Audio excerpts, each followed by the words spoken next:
Hello. Hi అండి. అందరికీ నమస్కారం అండి. Welcome to my channel.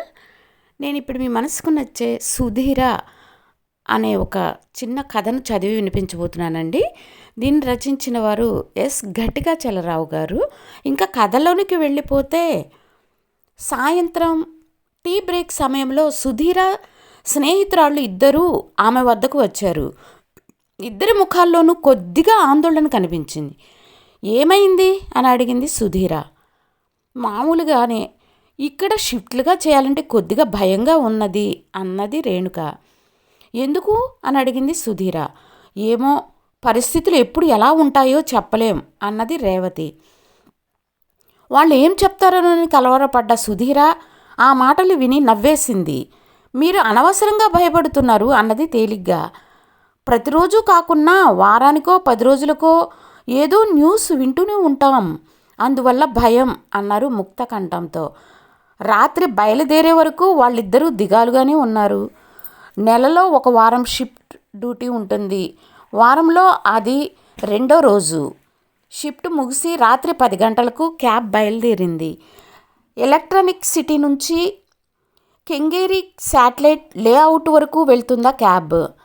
దారిలో మైసూర్ రోడ్డు మీదుగా ఎడమవైపు తిరిగి కాస్త లోపలికెళ్ళి మళ్ళీ రోడ్డు మీదకి వచ్చి వెళ్తుంది. అక్కడే వీళ్ళు ముగ్గురు దిగుతారు. రద్దీ లేకుంటే సుమారు 40 నిమిషాలు, రద్దీ ఎక్కువగా ఉంటే గంట వరకు పడుతుంది ప్రయాణం. ఆ క్యాబ్లో మొత్తం డ్రైవర్తో సహా 6గురు, అందులో 3 అమ్మాయిలు. రింగ్ రోడ్ నుంచి మైసూర్ రోడ్డు మీదకి తిరిగి కాస్త దూరం వెళ్ళాక క్యాబ్ ఒక చిన్న జర్క్ ఇచ్చి టక్కున ఆగింది.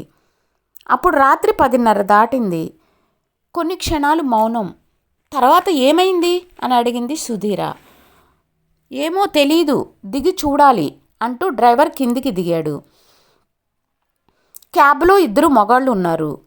రేవతి, రేణుక బెరుకుగా దిక్కులు చూస్తున్నారు. సుధీర ఆ 2 మగాళ్లతో మాట కలిపింది. అది చూసి 2 అమ్మాయిలు మరింత బిగుసుకుపోయారు. చుట్టూ చిమ్మ చీకటి, క్యాబ్ ఆగిపోయింది.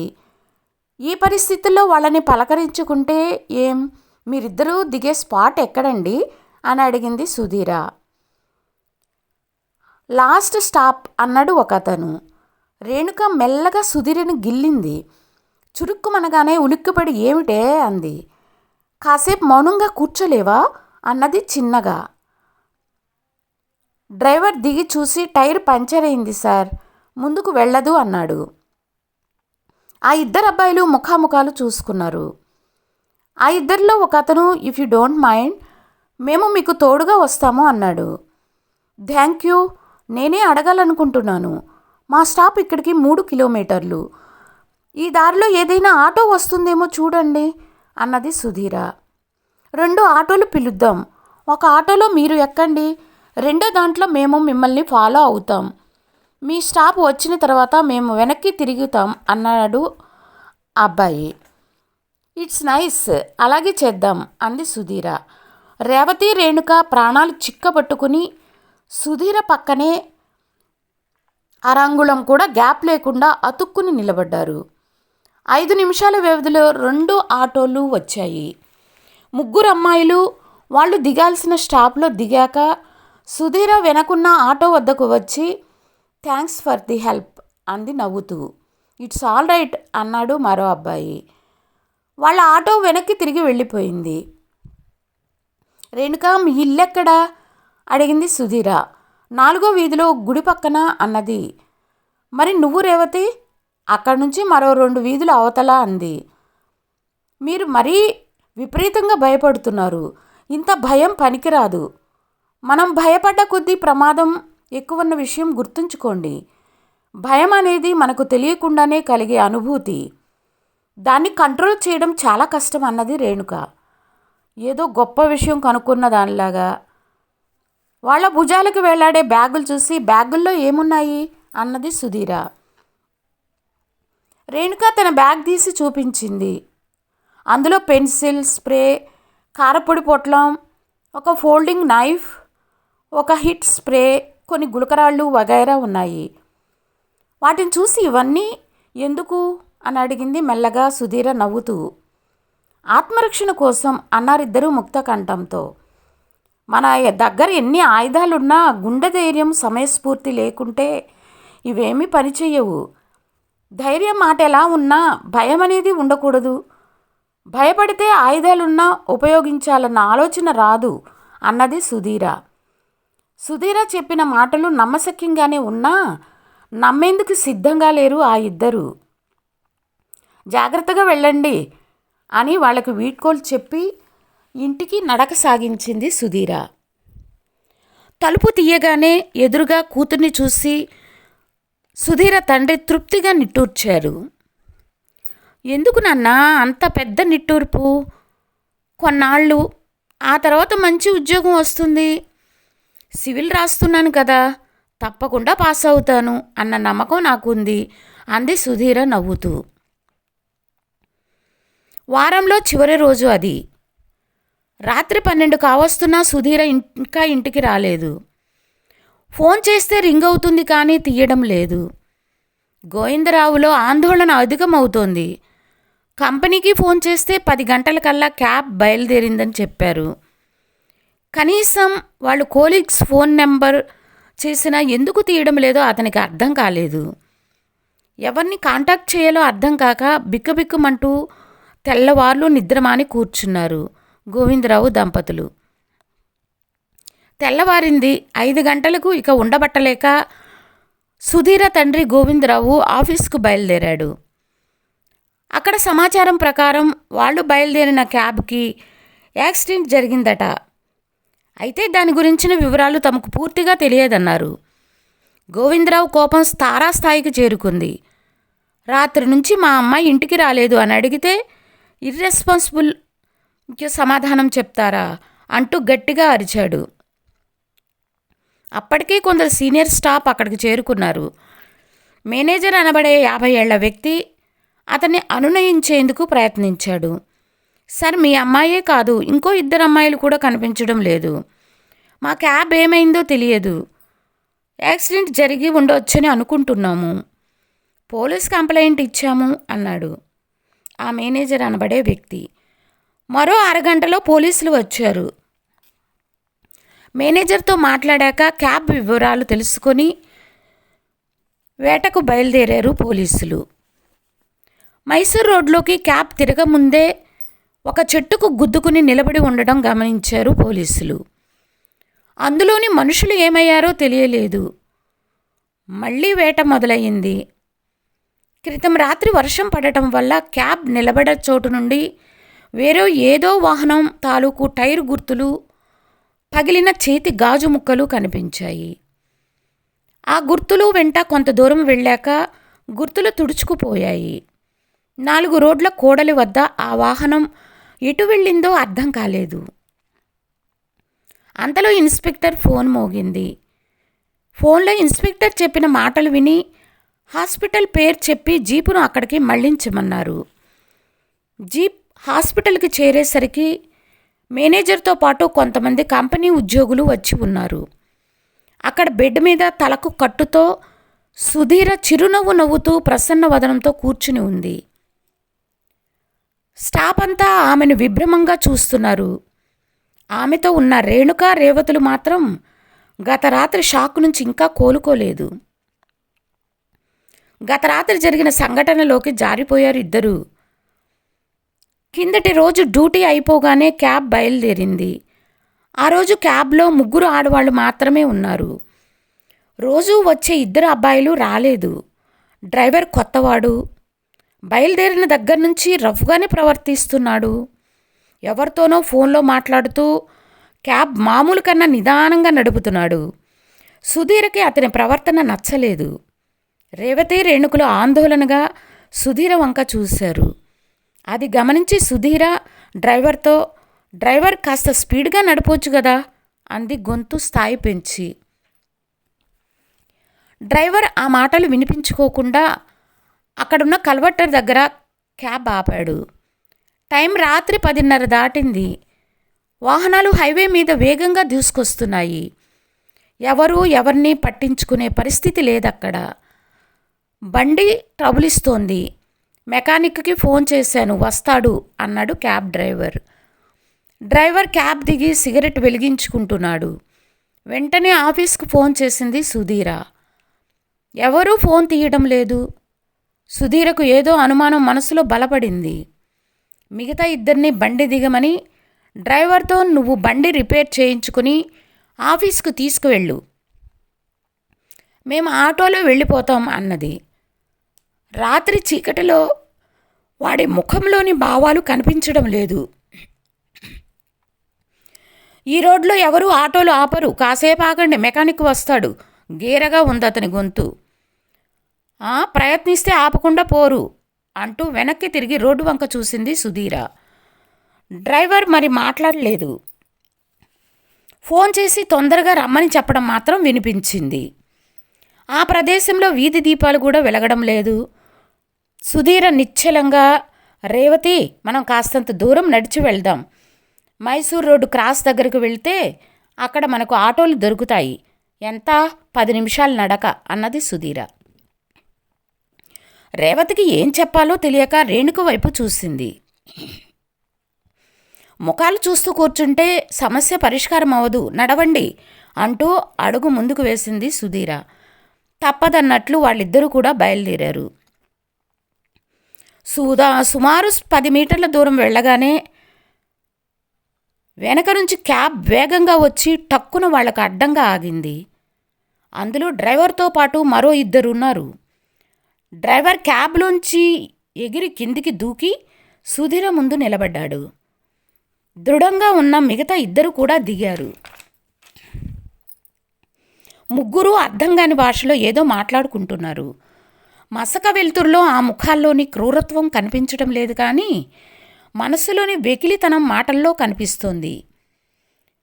సుధీర ఆగి చేతులు కట్టుకుని వాళ్ళకి అభిముఖంగా నిలబడింది.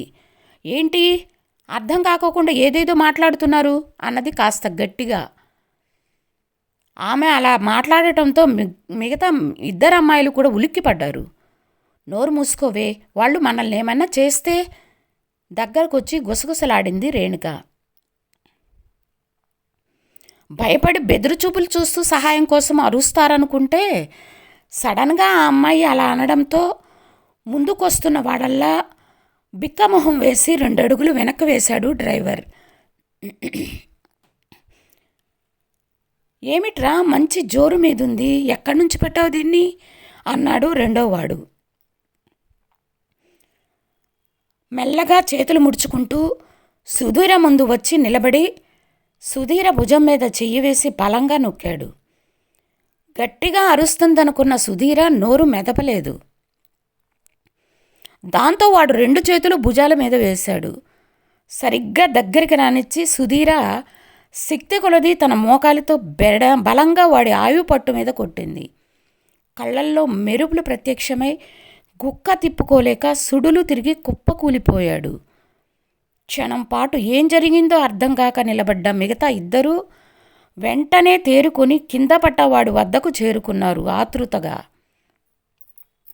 అదే అదనుగా పరిగెత్తండి అంటూ పరుగు ప్రారంభించింది సుధీర. కొద్ది దూరం పరిగెత్తాక రోడ్డు పక్కనున్న కంకర రాళ్ల గుట్ట నుంచి 4-5 రాళ్లు చేతుల్లోకి తీసుకుంది. రేణుక, రేవతి ఆమె ధైర్యానికి ఆశ్చర్యపోతూనే ఆమె చర్యలకు భయపడుతున్నారు. అలా కింద మీద పడుతూ ఆమెను అనుసరిస్తూ వాళ్ళు కూడా చెరో 2 రాళ్లు తీసుకున్నారు. అక్కడ కింద పడ్డవాణ్ణి లేపి కూర్చోపెట్టి టక్కున లేచి ఆ అమ్మాయిల వైపు పరిగెత్తారు డ్రైవరు మరొకడు. వెనక్కి తిరిగి చూసిన సుధీర వాళ్ళు 50 అడుగుల దూరంలోకి రాగానే తన చేతిలో ఉన్న గులకరాయిని బలంగా గురి తప్పకుండా డ్రైవర్ కేసి విసిరింది. అది బలంగా డ్రైవర్ నుదుటి మీద తగలటంతో దిమ్మ తిరిగి తూలి కింద పడ్డాడు. అంతటితో ఆగక వేగంగా వచ్చి కాళ్లతో ఎడాపెడా డ్రైవర్ని తన్ని తన చున్నీ తీసి డ్రైవర్ చేతులు వెనక్కి విరిచి కట్టి క్యాబ్ వైపుకు లాక్కు వచ్చింది. అది చూసిన మరొకడు గిరుక్కున వెనక్కు తిరిగి పరుగు లంకించుకున్నాడు. అది వరకే ఆయువు పట్టులో దెబ్బతిని ఉన్న కింద పడ్డ ఇంకొకడు ఇంకా లేవలేదు. రేవతి, ఇద్దరూ రండి, క్యాబ్ తలుపు తెరవండి అంటూ వాళ్ళిద్దరినీ పిలిచింది. గబగబా వాళ్ళిద్దరూ వచ్చి తలుపు తీశారు. లేవరా అంటూ వాడిని కాలర్ పట్టుకుని లేవదీసి క్యాబ్ వైపుకు తోసి వాణ్ణి కూడా లేవతీసి క్యాబ్లోకి ఎక్కించుకొని వాడి చేతులు వదులు చేసింది. డ్రైవర్ భయపడుతూ కింద పడ్డవాడిని లేపి క్యాబ్లోకి తోశాడు. సుధీర డ్రైవర్ సీట్లో కూర్చుండి. నీకు డ్రైవింగ్ కూడా వచ్చా అడిగింది రేవతి. కొద్దిగా వచ్చు, కరాటే కూడా నేర్చుకున్నాను అంది క్యాబ్ స్టార్ట్ చేస్తూ. స్టార్ట్ చేశాక ఫోన్ తీసి తండ్రి నెంబరుకు ఫోన్ చేసింది. నాట్ రీచబుల్ అని రావడంతో కాస్త నిరాశ చెందింది. అసలు రాత్రిపూట ఉద్యోగం చేయడం ఆయనకి ఇష్టం లేదు. ఇప్పుడు అలా లేట్ అవుతుండటంతో ఆయన ఆలోచనలకు ఆజ్యం పోసినట్లు అవుతుంది. మిమ్మల్ని ఇంటి దగ్గర దిగబెట్టి వీళ్ళని ఆసుపత్రిలో పెడేస్తాను అంది క్యాబ్ నడుపుతూ. నో నో, నువ్వు మాత్రం ఒంటరిగా ఎందుకు ఉండాలి? ఆ మాత్రం తోడుగా ఉండలేమా? అందరం కలిసి ఒకేసారి ఇళ్ళకు వెళ్దాం అన్నారు ఇద్దరు. అది కాదు రేవతి, మన ఇంట్లో వాళ్ళ ఆందోళన చెందకుండా ఉండేందుకే నేను చెబుతున్నాను సర్ది చెప్పడానికి ప్రయత్నించింది సుధీర. మరేం పర్వాలేదు, ఈ ఒక్కరోజు తమ కూతుళ్ళు చేసిన సాహస కార్యాన్ని చూసి తర్వాత వాళ్లే మెచ్చుకుంటారు. యూ డోంట్ వర్రీ అన్నది రేణుక. తృప్తిగా నవ్వింది సుధీర.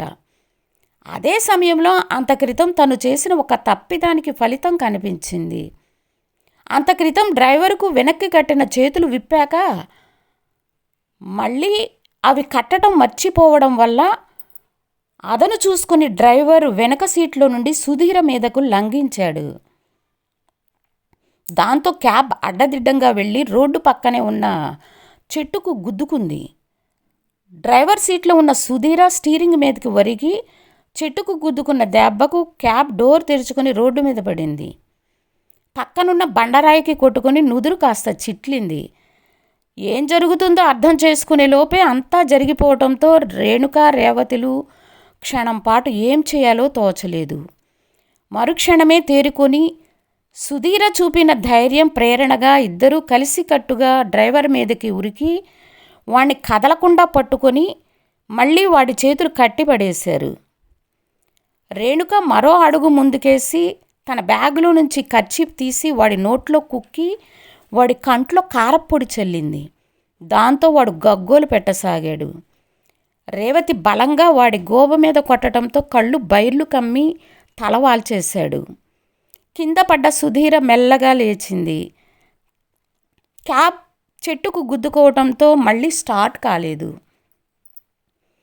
ఫోన్ తీసి అంబులెన్స్కి ఫోన్ చేసింది. సుమారు అరగంట తర్వాత అంబులెన్స్ వచ్చింది. జరిగిన సమాచారాన్ని క్లుప్తంగా అంబులెన్స్ డ్రైవర్కు చెప్పి అందరినీ ఎక్కించి సిటీలోని హాస్పిటల్ వైపుకు పరుగు తీయించారు. హాస్పిటల్కి చేరుకోగానే అక్కడ డ్యూటీ డాక్టర్తో ముందుగా సుధీర తలకు కట్టు కట్టమని చెప్పింది రేవతి. బాగా అలసిపోవటం వల్ల కాస్త నీరసంగా అనిపించింది సుధీరకు. డాక్టర్ కట్టుకట్టి విశ్రాంతి తీసుకోమని తక్కువ మోతాదులో మత్తు ఇంజెక్షన్ ఇచ్చాడు. రేణుక తన ఇంటికి ఫోన్ చేసి సమాచారం అందించింది. ఆ తరువాత రేవతి వాళ్ళింటికి కూడా ఫోన్ చేసి విషయం చెప్పి ఉదయానికల్లా వస్తామని చెప్పింది. సుధీరకు మళ్ళీ మెళుకు వచ్చేసరికి తెల్లవారుజాము 4 గంటలయ్యింది. 6 గంటలకంతా కంపెనీ స్టాఫ్ బిలబిలమంటూ అక్కడికి వచ్చారు. వాళ్లతో సుధీర, రేవతి, రేణుక వాళ్ళ తల్లిదండ్రులు కూడా ఉన్నారు. అందరూ కలిసి మేనేజర్ను కడిగేశారు. దెబ్బలతో మంచం మీద పడి ఉన్న డ్రైవర్ని మరొకడిని పోలీసులు తన కస్టడీలోకి తీసుకున్నారు. ఎందుకు వచ్చిన ఉద్యోగం అమ్మా, చాలు వదిలేయ్ అన్నాడు సుధీర తండ్రి కన్నీళ్లతో. మెల్లగా అప్పుడే కళ్ళు తెరిచిన సుధీర, రిస్క్ అనేది ప్రతి చోట ఉంటుంది నాన్న, అలాగని ప్రతిదానికి భయపడుతూ కూర్చుంటే ఎలా? ఎటువంటి పరిస్థితినైనా ఎదుర్కొనే ధైర్యాన్ని తెచ్చుకోమని చెప్పండి, అంతేకాని ఉద్యోగం మానేయమని చెప్పొద్దు. ఎంతోమంది ఆడవాళ్లు పోలీసు అధికారులుగా చలామణి అవుతున్నారు. ఇలాంటి మృగాలకు భయపడితే బాధ్యతలు నిర్వర్తించగలరా అన్నది సుధీర నీరసంగా. తర్వాత పేరుకు తగినట్టు ధైర్యవంతురాలైన అమ్మాయిని కన్నందుకు మీరెంతో గర్వించాలి సార్ అంటూ ఇన్స్పెక్టర్ గోవిందరావుని అభినందించాడు. కథ సమాప్తం. ఈ కథ గనక మీకు నచ్చినట్లయితే ప్లీజ్ లైక్ చేయండి, కామెంట్ చేయండి, ప్లీజ్ సబ్స్క్రైబ్ చేయండి. Thank you for watching.